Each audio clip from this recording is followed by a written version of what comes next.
ත්‍රිපෝෂ හම්බුණා. අපිට කියනවනේ වියෝජ කෙනෙක් හම්බ වෙන්න කියලා. මගේ ප්‍රෙග්නන්සි පීරියඩ් එකේ මුල් මාස 3 මගේ අත්දැකීම මුලින්ම පුංචි පැටියෙක් ගේන ඉන්න අම්මා කෙනෙක් නම් ඔයාට මේක වැදගත් වෙයි. නම් ෆෝලික් ඇසිඩ් කලින් ගන්න උනේ නැහැ. කැල්සියම් ප්‍රෝටීන් සහ මෙන්න මේ මල්ටි විටමින් එක. කාලෙදී අපේ ස්ට්‍රෙස් එක නැති වෙන්න මෙන්න මේ වගේ ක්ලිනික් එකකට යනකොට මොනවාද අරන් යන්න. ගවර්න්මන්ට් හොස්පිටල් එකේ ක්ලිනික් එක ගැන කිව්වොත් ප්‍රෙග්නන්ට් වෙලා කියලා දැනගත්තට පස්සේදී මොනවාද මුලින්ම කරන්න ඕනේ කියලා. අනිවාර්යයෙන්ම ගෙදරටත් අපිව බලන්න එනවා. එවැනි සටහන් පොත අනිවාර්යයෙන්ම කරන්න ඕනේ දෙයක්.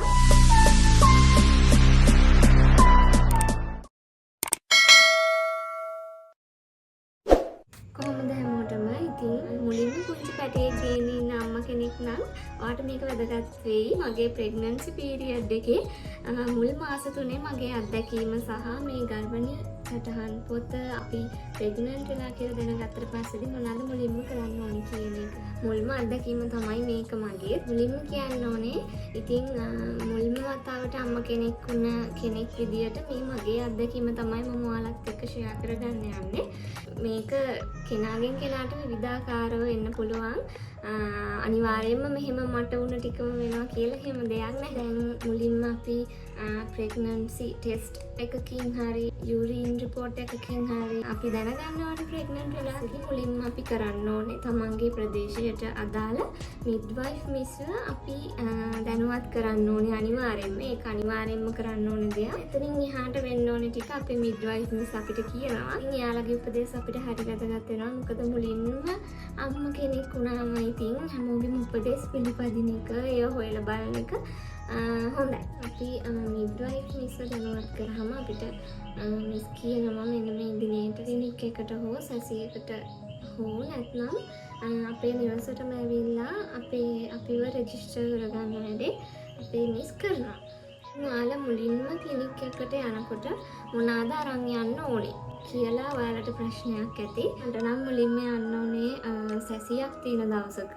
එදා තමයි මට ක්ලිනික් ඩේට් එක දීලා මගේ මෙන්න මේ ගර්භණී සටහන් පත සම්පූර්ණ කරේ. මුලින්ම ඔයාලා යන දවසට ඔයාලා ගෙනියන්න ඕන වෙන්නේ ID එක විතරයි. ඊට අමතරව ප්‍රෙග්නන්සි එක සම්බන්ධ මොන හරි රිපෝට්ස් එහෙම තියෙනවා නම් දීර්ඝ කාලිනව බෙහෙත් ගන්න රෝගයක් තියෙනවා නම් ඒ වගේ රිපෝට්ස් අරගෙන යන්න.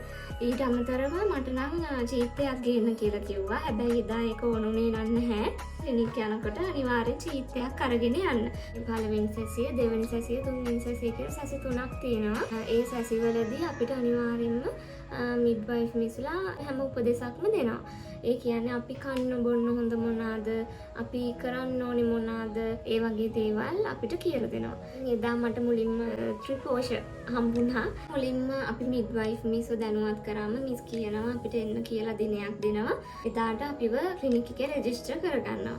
ඉතින් ඒ රෙජිස්ටර් කරගන්නවා කියන්නේ මෙන්න මෙහෙම ගර්භණී සටහන් පත කියලා තියෙන කාඩ් දෙකක් තියෙනවා. එකක් මිස් ගාව තමයි තියෙන්නේ. අනිත් එක අපිට දෙනවා. මේක අනිවාර්යෙන් අත්‍යවශ්‍යයි. අපේ ඩෙලිවරි එක වෙනකම් විතරක් නෙමෙයි බබා ලැබුණට පස්සෙත් අපිට මේක අනිවාර්යෙන්ම අත්‍යවශ්‍ය වෙනවා. ඒ නිසා මේක කොයි වෙලාවකවත් නැති කරගන්න එහෙම එපා. තව දෙයක් කියන්න ඕනේ.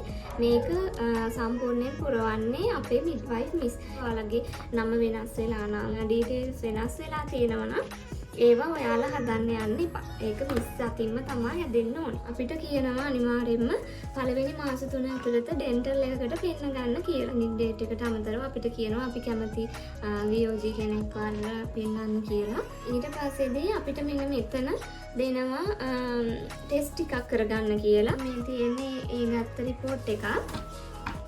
ඒක ප්‍රයිවට් අපිට කරගන්න පුළුවන්. එහෙම කිසිම ප්‍රශ්නයක් නැහැ ප්‍රයිවට් කරා කියලා. VDRL ටෙස්ට් එක නම් කරගත්තේ MOH එකකින්. ඊට අමතරව මිස් කියලා තිබ්බ ඒ ටෙස්ට් එක මම ප්‍රයිවට් තමා කරගත්තා. ඉතින් ඒ ටෙස්ට් ටිකත් කරගෙන ඒ රිපෝට් ડોක්ටර්ස්ලට පෙන්නන්න ඕනේ. මුලින්ම විවාහ වෙලා ඉන්න කෙනෙක් හරි ප්‍රෙග්නන්ට් වෙන්න බලාපොරොත්තුෙන් ඉන්න අම්මා කෙනෙක්ට හරි මෙන්න මේ ෆෝලික් ඇසිඩ් කියන විටමින් එක අනිවාර්යයෙන්ම ගන්න. මොකද ෆෝලික් ඇසිඩ් කියන්නේ බබාගේ මොළේ වර්ධනයට අත්‍යවශ්‍ය දෙයක්. ඒක ගැන ගොඩක් අය ලොකුවට උනන්දු වීමක් වෙන්නේ නැහැ. ප්‍රෙග්නන්ට් වෙන්න කලින් ප්‍රෙග්නන්ට් වෙන්න මාස 3කටවත් කලින් තමයි අපිට ෆෝලික් ඇසිඩ් සාමාන්‍යයෙන් ගන්න කියන්නේ. ඉතින් ඇත්තටම මට නම් ෆෝලික් ඇසිඩ් කලින් ගන්න උනේ නැහැ. ඉතින් ප්‍රෙග්නන්ට් වුණා කියලා දැනගත්තේ කොයි වෙලේද? අන්න ඒ වෙලේ ඉඳන් ඔයාලා අනිවාර්යයෙන්ම ෆෝලික් ඇසිඩ් ගන්න. ප්‍රෙග්නන්ට් වුණ වෙලේ ඉඳන් ෆෝලික් ඇසිඩ් ගන්න අම්මා කෙනෙක් නම් අනිවාර්යයෙන්ම අමතරව ආහාර වලින් පොඩ්ඩක් හොයලා බලලා ෆෝලික් ඇසිඩ් අඩංගු වෙච්ච ආහාර හරි කමක් නැහැ. අමතරව අර ෆෝලික් ඇසිඩ් බොන ගමන් ඒව හොඳට කන්න. මට නම් සති 12 කිට්ටු වෙන්න එනකොට පොඩ්ඩක් වොමිට් එහෙම වුණා. ඉතින් ඒ දවස් දෙකයි හැබැයි තිබුණේ. ડોක්ටර් ඒකට වෙනම බෙහෙත් එකක් දුන්නා. ඒක බිව්වට පස්සේ ඒක මගේ ඇරිලා ගියා. කෑමෙන් නම් අපහසුතාව උනේ. සුදුබත් කන්න එහෙම පොඩ්ඩක් අමාරු වුණා. අන්නෙම නැති තරම් සුදුබත් නම්. ඉතින් ඒ වගේ කෙනාගෙන් කෙනාට වෙනස් විදිහේ එක එක ආසාවල් අපිරිය වීම එන්න පුළුවන්. දැන් සාමාන්‍යයෙන් අපි ප්‍රෙග්නන්ට් වුණා කියලා දැනගෙන අපි ක්ලිනික් එහෙම රෙජිස්ටර් වෙලා අපිට කියනවනේ වියෝජි කෙනෙක් හම්බ වෙන්න කියලා. ඉතින් ඔයාලට හොඳම කාලේ තමයි සාමාන්‍යයෙන් සති 8 සති 9 ඒ වගේ කාලේ වියෝජි කෙනෙක් ගාවට ගිහින් පළවෙනි ස්කෑන් එක කරගන්න. සති 7න් තමයි මගේ ස්කෑන් එක කරේ. මගේ නම් බබා හොඳට පෙවුන ස්කෑන් එකකින් ඒ කියන්නේ හાર્ට් එක එහෙම හොඳට වැඩ කරනවා දැක්කා. ගවර්න්මන්ට් හොස්පිටල් එකට ගිහිල්ලා අපිට රෙජිස්ටර් වෙනකොට මෙන්න මේ ෆෝම් එක පුරව ගන්නවා. ගවර්න්මන්ට් හොස්පිටල් එකේ ක්ලිනික් එක ගැන කිව්වොත් මේ කොලේ අපේ නම ගම විස්තර සහ මේ කාඩ් එකකින් බලලා ඒ විස්තරය යාලා සම්පූර්ණ කරනවා. ඊට අමතරව ඉහෙදිත් අපේ උස බර වගේම ප්‍රෙෂර් ඒව බලනවා. ස්කෑන් කරනවා නම් ඒව ගැන විස්තර ආයේ අපි ක්ලිනික් එන්න ඕනි කවද්ද කියන එක සති 12 අපේ ඩේටින් ස්කෑන් එක කරනවා. ගවර්න්මන්ට් හොස්පිටල් එකේ ක්ලිනික් එකට යනවා නම් එහෙදී යූරින් ටෙස්ට් එකක්, බ්ලඩ් ටෙස්ට් එකක් අනිවාර්යයෙන්ම කරනවා. ඒ කාලෙදී අපේ ස්ට්‍රෙස් එක නැති වෙන්න මෙන්න මේ වගේ ආර්ට් තෙරපි බුක් කියලා තියෙනවා ෂොප් වලින් ගන්න පුළුවන්. ඉතින් ඒක ගොඩාක් වැදගත් වෙනවා. ඇත්තටම ආසයි මේකේ තියෙන දේවල් දකිද්දි. මම මේ කරපුවා කියාවකට යන්නේ නැති අම්මා කෙනෙක් නම් දවස් නිකන් ගත කරනවට වඩා මෙන්න මේ වගේ දෙයක් කරනකොට ඉතින් අපේ ඔළුවේ තියෙන ස්ට්‍රෙස් එක, ඇඟේ තියෙන මහන්සිය ඒව නැති වෙලා යනවා. දෙවෙනි ක්ලිනික් එකේදී වගේ මට මෙන්න මේ විටමින් කැල්සියම් පොති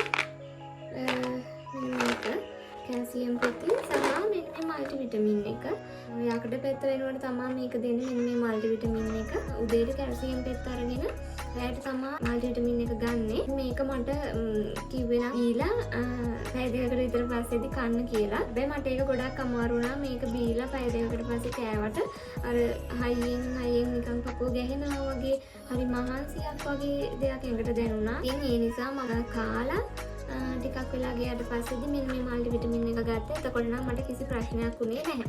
උනාකින් වීසාවක් වුණත් අනිවාර්යෙන්ම මිඩ්වයිෆ් මිස් හෝ වියෝජිව දැනුවත් කරලා ඒ දේවල් කරන්න. අපි ගොඩක්ම හිතන්න ඕනේ අපේ පුංචි පැටියා ගැනනේ. නිසා මොන හරි අපහසුතාවයක් තියෙනවා නම් එයාලා අනිවාර්යෙන්ම කියනවා අපිට කරන්න ඕනේ දේවල්.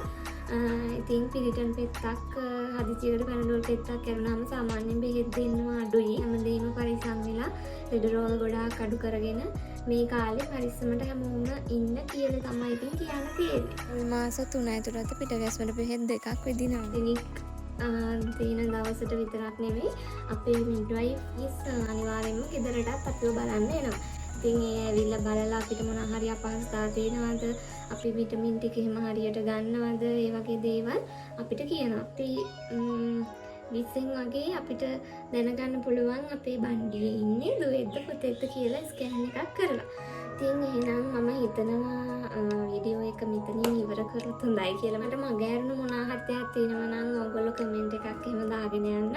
මොකද මේක බලන වෙන කෙනෙක්ට ඒක ගොඩක් වැදගත් වෙන්න පුළුවන්. මොකද මමත් මුලින්ම මෙහෙම ප්‍රෙග්නන්ට් වුණා කියලා දැනගත්ත කාලේ ගොඩක් දේවල් හොයලා බැලුවා. හැම අම්මා කෙනෙක්ටම ඉතින් මේ දේ අනිවාර්යෙන්ම ලැබෙන්න ඕනි දෙයක්. ඒ තරම් ඉතින් පළවෙනියටම අම්මා කෙනෙක් එක ෆීලිං එක දන්නවා. ඊළඟ වීඩියෝ එකෙන් අපි හම්බ වෙමු. එහෙනම් මම පරිස්සමට ඉන්න ඕනේ. හැමෝටම බයි.